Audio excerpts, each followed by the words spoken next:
জবান খুলে সকলে পড়েন আউযু বিল্লাহি মিনাশ শাইতানির রাজিম। বিসমিল্লাহির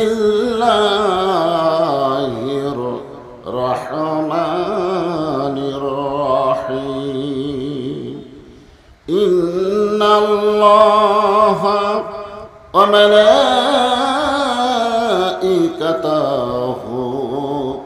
ইসাল্লুনা আলান নবী ইয়া আইয়ুহাল্লাযীনা আমানু সাল্লু আলাইহি ওয়া সাল্লিমু তাসলিমা। সাল্লাল্লাহু আলা মুহাম্মাদ সাল্লাল্লাহু আলাইহি ওয়া সাল্লাম।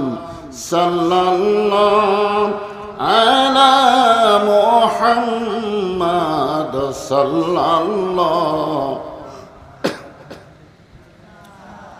হাসর হবে তামার সানি, উম্মত বলবেন পানি পানি। হাসর হবে তামার সানি, উম্মত বলবেন পানি পানি। সেই হাসরের কঠিন দিনে নবী বিনে পানি দেওয়ার সাধ্য কারো নাই। সাল্লাল্লাহু আলা মুহাম্মাদ সাল্লাল্লাহু মহব্বতে সাল্লাল্লাহু আলা মুহাম্মাদ সাল্লাল্লাহু। মশরিকে হুব্বে মুহাম্মদ, সকলে বলি সাল্লাল্লাহু আলাইহি সাল্লাম।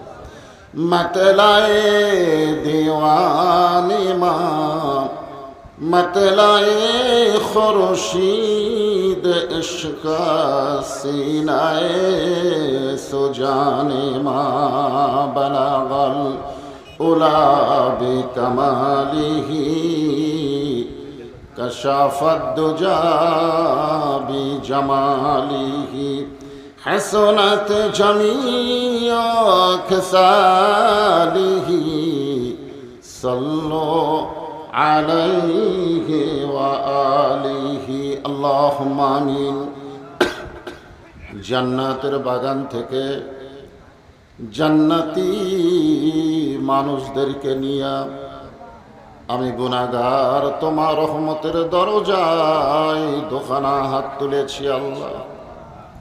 হাসরের ময়দানে জব্বার আর কাহার নামে রূপ নিয়া তুমি যখন বিচার শুরু করবে, তোমার সামনে দাঁড়ায়া সমস্ত নবীরা নাফসি নাফসি বলে কাঁদতে থাকবে।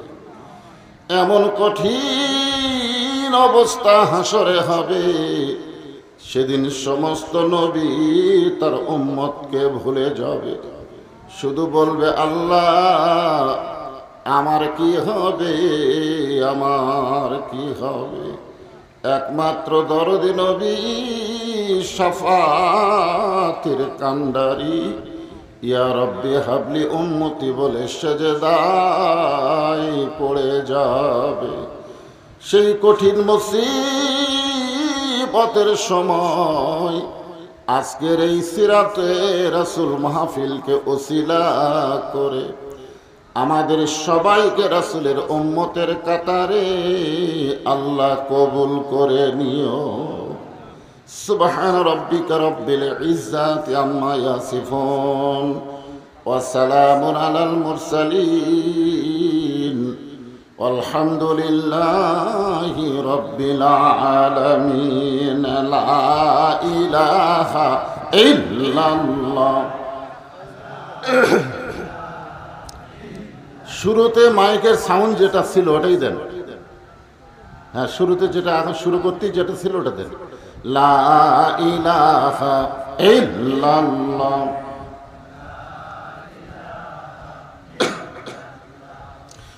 লা ইলাহা ইল্লাল্লাহ যার দিলে আছে আমার আল্লাহর ভয়, যার মনে আছে আল্লাহর ভয়, আল্লাহ আল্লাহ সব সময়।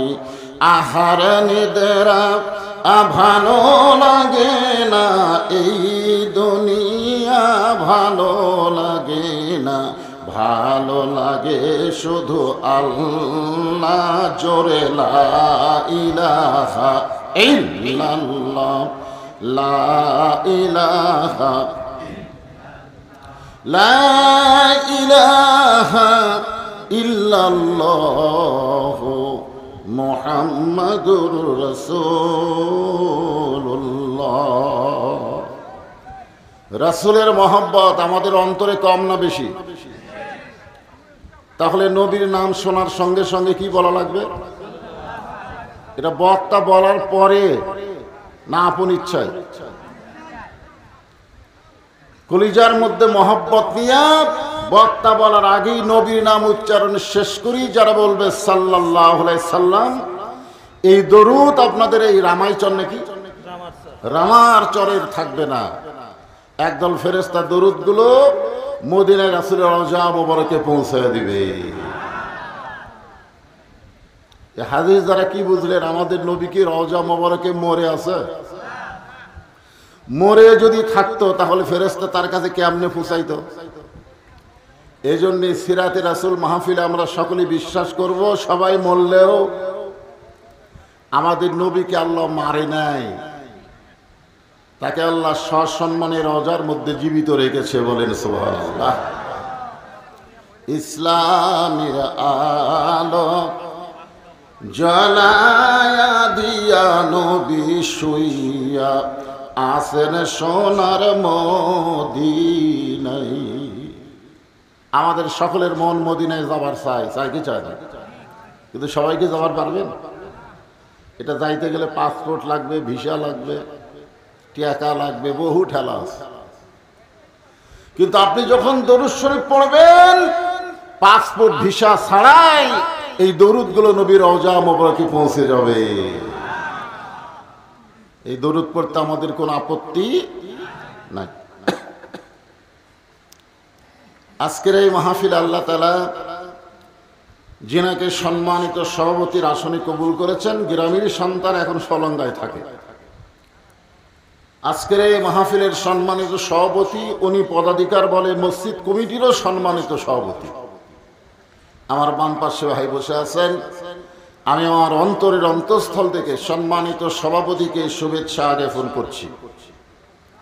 আজকের এই মাহফিলের সম্মানিত প্রধান অতিথি আমার ডান পাশে বসে আছেন। এছাড়াও সম্মানিত বিশেষ অতিথিবৃন্দ, সম্মানিত সুধীজন, সকলকে অন্তরের অন্তঃস্থল থেকে আমি শুভেচ্ছা জ্ঞাপন করছি। সম্মানিত ওলামায়ে কেরাম, মাগরিবের নামাজের পর থেকে এত রাত পর্যন্ত কোরআন হাদিসের আলোকে সিরাতে রাসূলের উপরে আপনাদের সামনে যিনারা আলোচনা করেছেন, সমস্ত আলেম ওলামাকে আমি অন্তরের অন্তঃস্থল থেকে শুভেচ্ছা জ্ঞাপন করছি।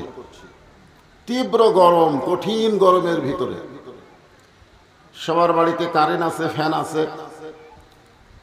ফ্যানের বাতাস, আরামের ঘুমকে বাদ দিয়া এই জান্নাতের বাগানে আমার সামনে যারা বসে আছেন, এই সকল জান্নাতি মানুষদেরকে আমি অন্তরের অন্তঃস্থল থেকে শুভেচ্ছা জ্ঞাপন করছি। আমি যখন বললাম এই সকল জান্নাতি মানুষ, তখন আপনাদের বিশ্বাস হয়নি। বিশ্বাস হলে সুবহানাল্লাহ বলতেন। আপনারা মনে করতেছেন হুজুর জান্নাত এতই সোজা যা আপনি আমাদেরকে জান্নাতি বললি আমরা জান্নাত। বিশ্বাস করেন, আজকের এই মাহফিলকে যদি বেহেশতের বাগান বলা হয়, বেহেশতের টুকরা বলা হয়, বেহেশতের টুকরার ভিতরে আল্লাহ যাদেরকে কবুল করেন তাদেরকে জান্নাতেও কবুল করবেন ইনশাআল্লাহ। এই কারণে আমি আপনাদেরকে জান্নাতি বললাম। আল্লাহ এই জান্নাতি মানুষগুলোকে কবুল করুক, সকলে বলে আমিন। পর্দার অন্তরালে আমার যে সমস্ত মা বোনেরা, অধীর আগ্রহে বসে বসে আলোচনা শুনতেছেন। আমি তাদেরকে শ্রদ্ধা জ্ঞাপন করে এই মুহূর্তে জানতে চাচ্ছি আপনারা সকলে কেমন আছেন। জি, শুধুমাত্র আওয়ামী লীগ ছাড়া আলহামদুলিল্লাহ বলতে কারো আপত্তি? কারণ আমার এলাকায় কিছু আওয়ামী লীগ আছে, তো তাদেরকে যদি বলা হয় কেমন আছেন, উত্তর দেয় না, কারণ বোঝা গেছে তারা ভালো নেই। তা আপনারা কি আওয়ামী লীগ? তাহলে জবান খুলে সাকিয়া বলতে হবে আলহামদুলিল্লাহ। যে আল্লাহ তাআলা শারীরিক সুস্থতা দান করে মানসিক প্রশান্তি লাভের জন্য আজকের এই জান্নাতের বাগানে কবুল করেছেন, আমরা ইনশাআল্লাহ দরবারে শুকর গুজার করে সকলে বলছি রব্বানা লাকাল হামদ হামদান কাসীরান তাইয়িবান মুবারাকান ফীহি। আমি বললাম যে ভাই, এই যে আনসিজনে গরমের মধ্যে মাহফিল করার কারণ কি? ওনারা বলতেছে হুজুর এটা হলো রবিউল আউয়াল মাসের মাহফিল, এই কারণেই এই সময়ে গরমের মধ্যে তারা মাহফিল করতে করতে চলে আসছে। কত বছর বয়স? 39। একটা পোস্টার থাকা দরকার। তো 39 বছর আগে কিন্তু যখন শুরু করছে তখন এরকম গরমের মধ্যে ছিল না, তো তখন ঠান্ডা থেকেই শুরু করছে। কিন্তু আস্তে আস্তে আরবি বছর প্রতি বছরে 10 দিন কম হয়, হয় না? যেটা আমরা রমজান মাসে বুঝতেছি, প্রতি বছর রোজা আগে আসতেছে না, কুরবানি আগে আসতেছে না, ঠিক এরকম রবিউল আউয়াল মাসও আগে আগে আসতেছে। তো যাই হোক, এখানে আজকে যে বিষয়টা নিয়ে আপনাদের সামনে আলোচনা হবে, আমার আগে বক্তারা বলেছেন মিলাদুন নবী সিরাতুন নবী। অনেকে বলে মিলাদ কিসের? মিলাদ আবার কি? এরকম কথা কিন্তু অনেকে বলে। মিলাদ মানে জন্ম, যার জন্ম নাই তার মৃত্যু নাই। তা আমাদের নবীর কি জন্ম আছে না নাই? তো মিলাদকে অস্বীকার করা যাবে? যাবে? হ্যাঁ, মিলাদকে অস্বীকার করার কোনো উপায় নাই। আল্লাহ রাসূল দুনিয়াতে এসেছেন এটাও যেমন সত্য, এই দুনিয়া থেকে তিনি শারীরিকভাবে বিদায় নিয়েছেন এটাও তেমন সত্য। জোরে কোন ঠিক কিনা? হ্যাঁ, আমরা রাসূলের মিলাদ নিয়ে লম্বা চড়া কোনো আলোচনা করব না, কারণ আমার তাজউদ্দিন ফিরোজী ভাই বলেছে মিলাদের মধ্যে ভাব আছে কিন্তু কি নাই? আমল নাই। জোরে কোন কি নাই? আমল নাই। আল্লাহ যে কোরআনে বলেছেন মা তাকুমুর রাসূলু ফাখুযুহু আমা নাহাকুম আনহু ফান্তাহু, আমার নবী যেটা করেছেন সেটা তোমাদেরকে করা লাগবে, নবী যেটা করে নাই সেটা করা যাবে। এটা কিন্তু 40 বছরের আমল না, এটা হলো 23 বছরের কথা। জোরে কোন ঠিক কিনা? হ্যাঁ, তো আমার নবী এ দুনিয়াতে এসেছেন, খুশি হয়েছে আবু লাহাব, ঠিক কিনা বলে? দাসীকে আজাদ করার কারণে আল্লাহ তাকে পুরস্কার দেয়নি? জোরে কান দেয়নি? দেখেন, মিলাদকে অস্বীকার করবেন? শুধু মিলাদকে স্বীকার করে তারা দাসীকে মুক্তি করার কারণে সোমবার দিন আল্লাহ তাকে মুক্ত দিয়ে দেয়। তাহলে মিলাদের মূল্য আছে না নাই? হালিমাতুস সাদিয়া বলে আমার নবীর মিলাদ সবাই জানবে না, আমি জানি। আমি যখন বরিশাল গর্ত থেকে বের হলাম দুর্বল গাধা নিয়ে, রাস্তার মধ্যে অনেক মেয়েরা বলতেছে হালিমা মক্কা গিয়া লাভ নেই, যত ধনী মানুষের সন্তান ছিল আমরা সব সন্তানগুলো নিয়েছি, বিনিময়ে অনেক হাদিয়া পাইছি। একটা সন্তান এখন পর্যন্ত মক্কায় আছে, জন্মের আগেই তার বাপ চলে গেছে। জন্মের আগে তার বাপ মরে যায়, সে তো এতিম। আর খবর নিয়ে জানছি তাদের দিবার মতো কিছু নাই। বংশ সম্ভ্রান্ত হতে পারে কিন্তু হাদিয়া তোফা দেওয়ার মতন কিছু নাই। খামাখা তুমি এখন মক্কা গিয়ে কি করবা? হালিমাতুস সাদিয়া বলে আমি নিজকে ধিক্কার দিয়ে বললাম হালিমা তুইও দুর্বল, তোর গাধাও দুর্বল, তোর ভাগ্যও দুর্বল। আমি নিজকে ধিক্কার দিলাম। আজকে তুই দুর্বল, তোর গাধা দুর্বল, তোর ভাগ্য দুর্বল।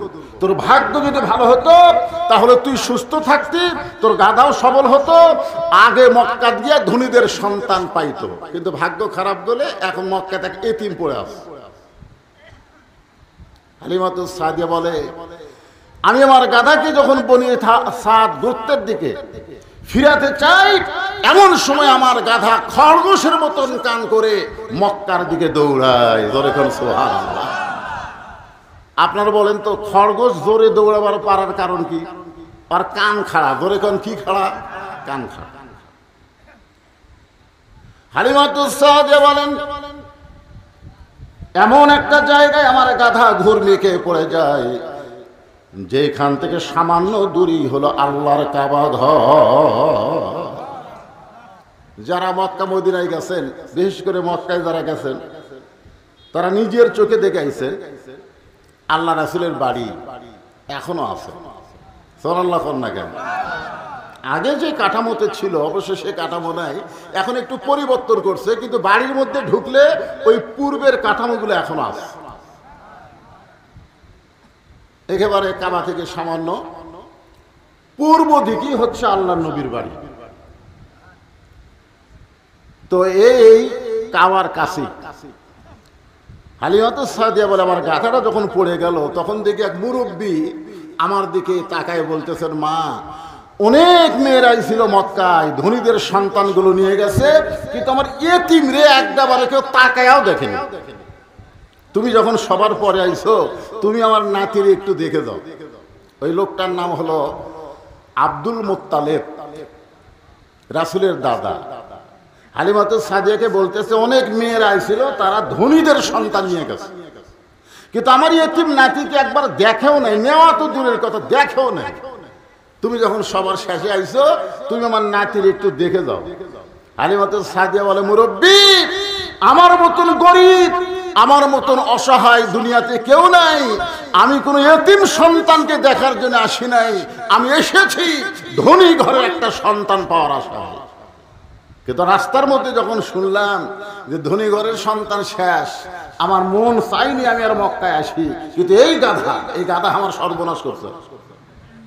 লড়বার পারে না, এত দূরে দৌড়াই। এখন গাধা ঘুরনি খেয়ে পড়ে গেছে, আমি বাড়িতে কেমনে যাই? আব্দুল মুত্তালিব বলে, মা, এসেই যখন পড়েছেন, তাহলে একটাবার কি আমার নাতিকে দেখা যায় না? সম্ভ্রান্ত বংশে জন্ম নিয়া আমার নাতি বড় অপরাধ করেছে, কারণ কুরাইশ বংশে যে সন্তান জন্ম নেয়, নিজের মা তার দুধ পান করাতে পারবে না। সেই সময় নিয়ম ছিল যে কুরাইশ বংশে কোনো পুত্র সন্তান জন্ম নিলে মা তার সন্তানকে দুধ পান করাতে পারবে না। আমার নাতির ভাগ্য খারাপ, এমন একটা বংশে জন্ম নিছে, মায়ের স্তরে দুধ পড়ে যাচ্ছে, কিন্তু সন্তানের মুখে দিবার পারতেছে না। তুমি যখন আইসো, মা, একটা বারকে আমার নাতিরে দেখা যায় না। রাসূলের মিলাদ। হালিমাতুস সাদিয়া বলে, মুরব্বীর কথা বারবার যখন আমার কানে আসে, আমি একটু অনীহা নিয়ে দেখতে গেলাম। আমি দরজা খুলে ভিতরে তাকায় দেখি ঘরের কোনায় সিরা মাদুরে একটা সন্তান ঘুম পাড়তেছে। ওইটা যেন সন্তান নয়, আসমানের চাঁদ পড়ে আছে। জোরে কেন সুবহানাল্লাহ। এত সুন্দর মানুষের সন্তান হয়। হালিমাতুস সাদিয়া বলে, ওই সন্তানকে দেখার পরে দুনিয়ার কোনো নারী পারবে না দূরে দাঁড়িয়ে থাকতে, কারণ নারীদের মধ্যে আলাদা একটা মাতৃত্বের মহব্বত আছে না নাই? ধরে কেন আছে না নাই? দেখবেন একটা সন্তান কানলে মরদ মানুষ যাওয়ার আগে মেয়ে মানুষ কিন্তু আগে যাবে। হালিমাতুস সাদিয়া বলেন, সিরা মাদুরে বিছানায় এমন একটা ফুটফুটে সন্তান দেখে আমি আর দেরি করতে পারলাম না। আমি এক দৌড়ে গিয়ে ওই সন্তানকে বুকে নেওয়ার সঙ্গে সঙ্গে আল্লাহর শপথ করে বলতেছি, ওই সন্তানের দেহের পরশে আল্লাহ আমার দেহের সমস্ত দুর্বলতা দূর করে দিয়েছে। মানে সন্তানকে কোলে নেওয়ার সাথে সাথে আমার দেহের মধ্যে যে ক্লান্তি ছিল, ক্ষুধা ছিল, দুর্বলতা ছিল, আল্লাহর কি শান! ওই আল্লাহর শপথ করে বলতেছি, আল্লাহ আমার দেহের সব ক্লান্তি, ক্ষুধা, দুর্বলতা দূর করে দিয়েছে। এখন বলে, নবীর মিলাদের দাম আছে না নাই? জোরে করে আছে না নাই? হালিমাতুস সাদিয়া বলে, আমি সন্তানকে বুকের সঙ্গে যখন জাপটে ধরেছি, এমন সময় সন্তানের মা আমিন আমাকে ডাক দিয়ে বলে, বুবু, আমার এতিমকে তুমি যখন কোলে তুলে নিয়েছো, তখনই বুঝতে পেরেছি তুমি সাধারণভাবে কোলে তুলে নাও নাই, তুমি মাতৃত্বের মহব্বত দিয়ে তাকে বুকে ধারণ করেছো। তুমি কি আমার সন্তানকে নিবে? আমি কিন্তু তোমাকে বিনিময়ে কিছুই দিবার পারবো না, কারণ জন্মের আগে ওর বাপ মারা গেছে। হালিমাতুস সাদিয়া বলে, আমি না, যে রত্ন বুকের মধ্যে একবার ধারণ করেছি, একবার চেপে ধরেছি, গোটা দুনিয়া ছাড়তে পারবো, কিন্তু এই রত্নকে আর মাটিতে নামাতে পারবো না। ধরে কোন সুবহানাল্লাহ। হালিমাতুস সাদিয়া বলেন, দুনিয়ার কোনো প্রতিদান নয়, সন্তানের মহব্বত করি যাই নিয়ে আমি যখন বাইরে আসলাম গাধার কাছে, গাধা দিকে মাটির সঙ্গে মুখ লাগায় দু চোখ দিয়ে দর দর করে পানি ছাড়তেছে। আমি গাধার কাছে দাঁড়িয়ে বললাম, গাধারে, আসলে তুই গাধা না, গাধা হলাম আমি, গাধা তুই না। রাস্তার মাঝখান থেকে যখন ফেরত যাওয়ার চাইছিলাম, তুই গাধা যদি আমার কথা মতো ফেরত যাইতি, তাহলে এই রত্নকে আমি কোলে নেবার পারতাম না। কিন্তু আমি যখন ফেরত যাবার চাই, তুই গাধা খরদেশের মতন কান করে মক্কার দিকে কেন দৌড়াস। এখন বুঝতে পারলাম, দুনিয়ার মানুষ নবীকে চিনার আগে জঙ্গলের পশু পক্ষী নবীরে চিনেছে। ধরে কোন কথা ঠিক না? জঙ্গলের পশুরা বলে, দরিয়ার মাছেরা বলে, আজ হয় মোদের খুশির দিন, বিশ্বজাহানে আসিয়াছেন রাহমাতুল লিল আলামিন। জঙ্গলের পশুরা বলে, কপাল মোদের উজালা, এ দুনিয়াতে আসিয়াছেন মোহাম্মদ কামলিওয়ালা। জোরে লা ইলাহা ইল্লাল্লাহ, লা ইলাহা, লা ইলাহা ইল্লাল্লাহু মুহাম্মাদুর রাসূলুল্লাহ। গাদা যখন মাথা মুখটা মাটির সঙ্গে লাগায় কাঁদতেছে, হালিমাতুস সাদিয়া ডান হাতে নবীকে বুকের মধ্যে নিয়ে বাম হাতটা গাধার মাথায় নাড়িয়ে বলে, গাধারে, তুই কি একটু সবল হবি না? তুই কি একটু সুস্থ হয়ে দাঁড়াবি না? আমি এই সোনার চানকে, এই চাঁদের টুকরাকে নিয়ে আমার বাড়িতে যাবার চাই। গাধারে, তুই যে পড়ে গেলি, যেমন দৌড়ে দৌড়ে মক্কার দিকে আইলি, তেমন কি শক্তি আর তুই দ্বিতীয়বার পাইবি না। কে যেন বলে, হালিমা, তোমার দুর্বল গাধা যদি তুমি সবল করতে চাও, তোমার কোলের মধ্যে যেই সন্তান ঘুম পাড়তেছে, তারা বাম পাখানা গাধার মাথায় লাগায়।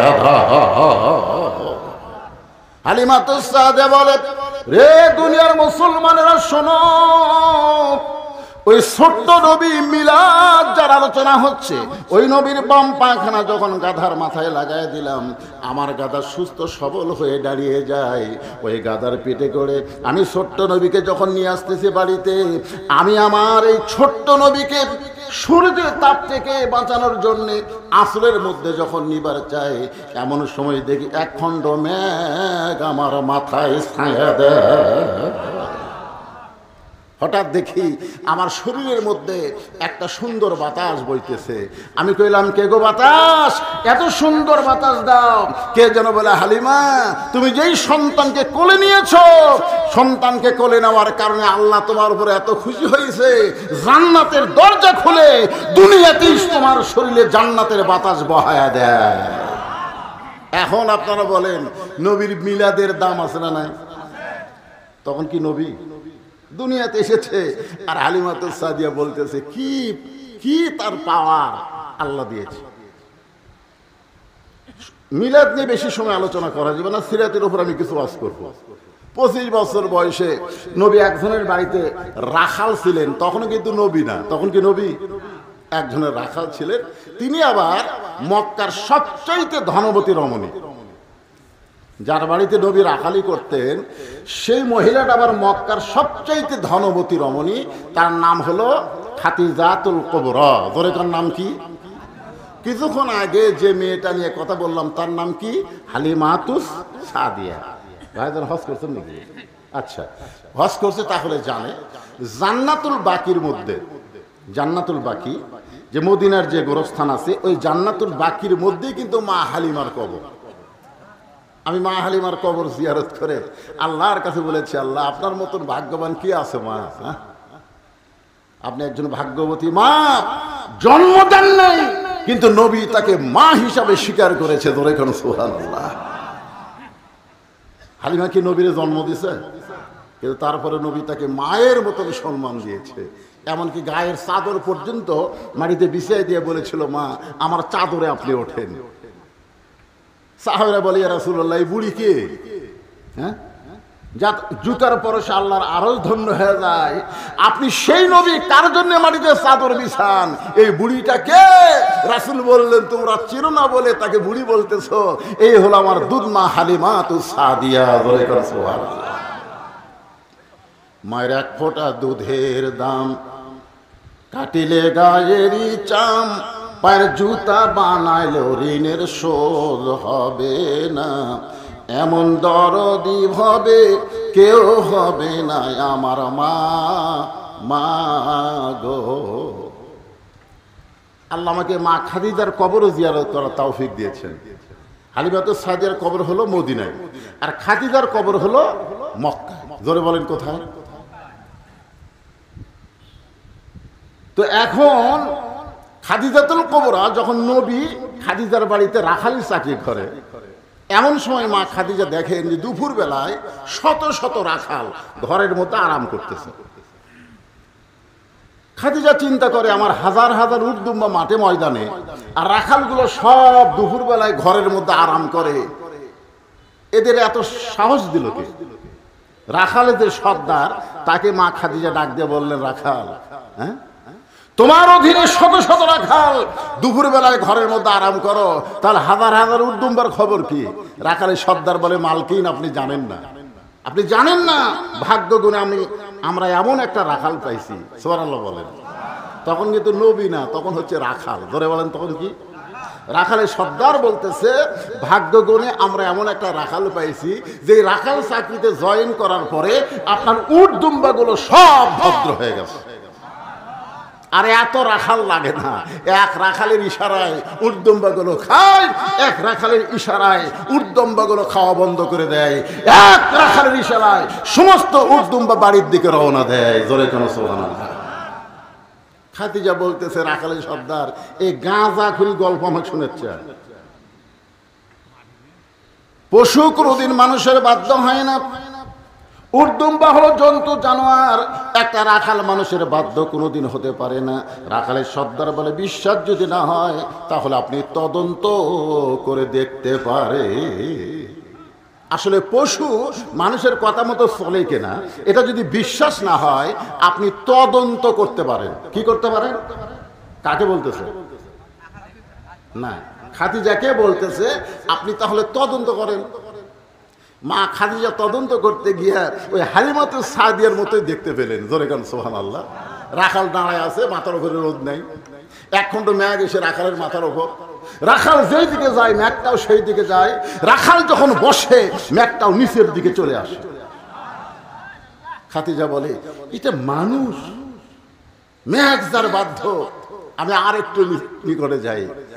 খাদিজা বলতেছেন, সামান্য নিকটে গেলে একটা বাতাস আমার নাকের ভিতরে, এই বাতাস বাতাস না, যেন জান্নাতের মিশকাম্বরের সুগন্ধ আসতেছে। আমি আশ্চর্য হয়ে গেলাম, এই যে বড় চুল, ঝাঁকড়া চুল, লম্বা কান, এই ছেলেটা কেমন, রাখালটা কেমন। আর একটু কাছে গিয়ে তাকাই দেখি, ওরে বাবা রে, চাঁদ সূর্য গ্রহ তারা তারি নূরের ইশারা। ধরে বলেন সুবহানাল্লাহ। নবী মোর পরশমণি, নবী মোর সোনার খনি, নবী নাম ভাবে যেজন সেই তো দোজাহানের ধনী। খাদিজা বলতেছে, এত সুন্দর কোনদিন মানুষ হয়? ওই রাখালকে দেখার সঙ্গে সঙ্গে আমি যে